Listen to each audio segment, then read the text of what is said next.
Bonjour, c'est Quincy Rimage Agence. Donc, je fais un gros bisou à mes Kings Royales et à mes Queens Royales que j'aime de tout mon cœur. Je vous fais des gros bisous et je vous dis merci pour ce soutien. Merci pour toutes les personnes qui nous soutiennent. Merci pour toutes les personnes qui visionnent nos vidéos, qui laissent des messages sympathiques. Merci énormément. Je ne vous dirai jamais assez merci.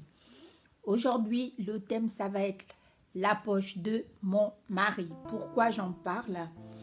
Parce que, qu'on le veuille ou pas, on est en 2020. Voilà. On est au 21e siècle et, mesdames, en 2020, on ne peut plus faire des projets d'avenir qu'avec la poche de nos maris. Les hommes d'aujourd'hui attendent beaucoup plus que ça. Les hommes d'aujourd'hui veulent des femmes ambitieuses, intelligentes, humbles, polies, charismatiques, fidèles. Des femmes complètes avec un sens de famille, un sens d'humour, un sens pour les affaires. Les hommes ont besoin d'aide. Certes, l'avenir est incertain parce que, qu'on le veuille ou pas, avec le Covid-19 qui a atteint le monde entier, beaucoup se sont retrouvés au chômage. Il y a des grosses entreprises, que ce soit Air France, que ce soit Bouygues, il y a des grosses entreprises qui sont en train de faire des licenciements. Mais des licenciements, on parle de 10 000 postes, on parle de 8 000 postes. C'est pour dire que personne n'est à l'abri.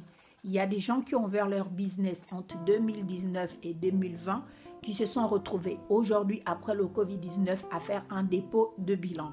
C'est pour vous dire que plus personne n'a à l'abri, que ce soit les riches, que ce soit les pauvres, la précarité va augmenter de plus en plus. Plus personne ne va se dire « moi je ne suis pas touché, moi je ne suis pas concerné ». Le Covid-19 a touché tout le monde, même si ce n'est pas de manière physique, mais sur le domaine financier, beaucoup de personnes ont été touchées.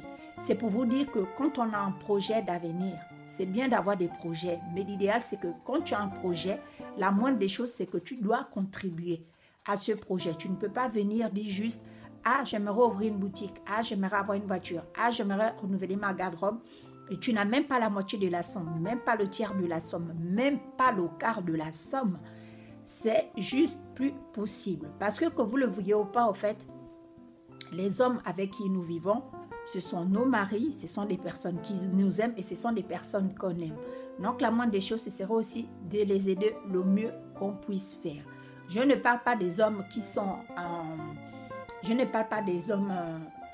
enfin, comment dirais-je, pas incompétents, mais irresponsables. Parce que je parle des vrais hommes, des hommes qui ont le sens de la famille, des hommes qui assument leurs responsabilités, des hommes qui protègent leur famille, qui protègent leur épouse, qui les encouragent dans ce qu'ils font. Je ne parle pas de ces hommes qui passent leur vie, quand tu viens soumettre un sujet ou un projet, ils te découragent ou ils te disent que ce n'est pas une bonne idée ou ils ne te soutiennent pas. Non, je ne parle pas de ce genre d'hommes-là. Je parle de ces hommes qui sont capables d'encourager, de soutenir leur épouse, en fait qu'elle soit la meilleure version d'elle-même.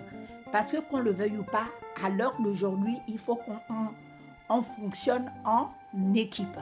Il ne faudrait plus faire les choses chacun de son côté. Parce que le monde dans lequel nous vivons est un monde qui est devenu tellement dangereux, tellement incertain, mais tellement difficile qu'il faudrait vraiment se serrer des coudes. C'est plus le moment d'aller se taper un gars qui est au chômage, même s'il est au chômage, mais qui n'a pas d'ambition, qui ne voit même pas l'intention, même déjà trouver un boulot, c'est déjà beaucoup. Ce n'est pas ce genre d'homme dont je parle. Je parle de ces hommes ambitieux, capables, responsables. Voilà, c'est de ça dont je parle. Donc, quand vous aviez un homme avec cette trempe, l'idéal, ce serait vraiment de l'aider, de le soutenir, de l'encourager et qu'il fasse de même. Quand vous amenez un projet, il faudrait que vous-même, vous ayez les moyens de votre politique. On ne vous demande pas d'avoir toute la somme, mais au moins de contribuer. Voilà, c'est vraiment le terme contribuer. Tu proposes un projet, tu dois avoir un peu d'argent. Éviter d'exagérer. Tu ne peux pas te permettre d'amener un projet, par exemple, à 1 million de CFA ou à 1 million d'euros. Tu n'as même pas 1000 francs, tu n'as même pas 100 euros. Ça n'a pas de sens. à l'heure d'aujourd'hui, il faudrait vraiment que chacun revoie ses expectatives. Parce que là où on est en train d'aller, on n'a même pas encore fini l'année 2020. On ne sait même pas comment l'année 2020 va se terminer.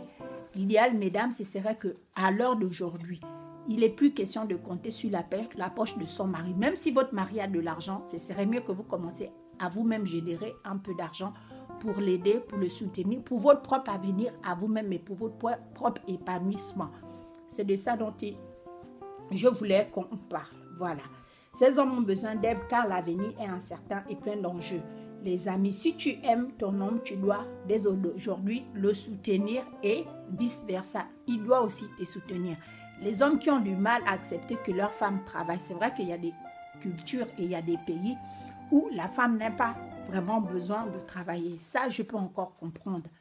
Mais dans beaucoup de pays, comme en Europe, comme en Amérique, comme en Afrique, il y a certains pays où une femme peut travailler.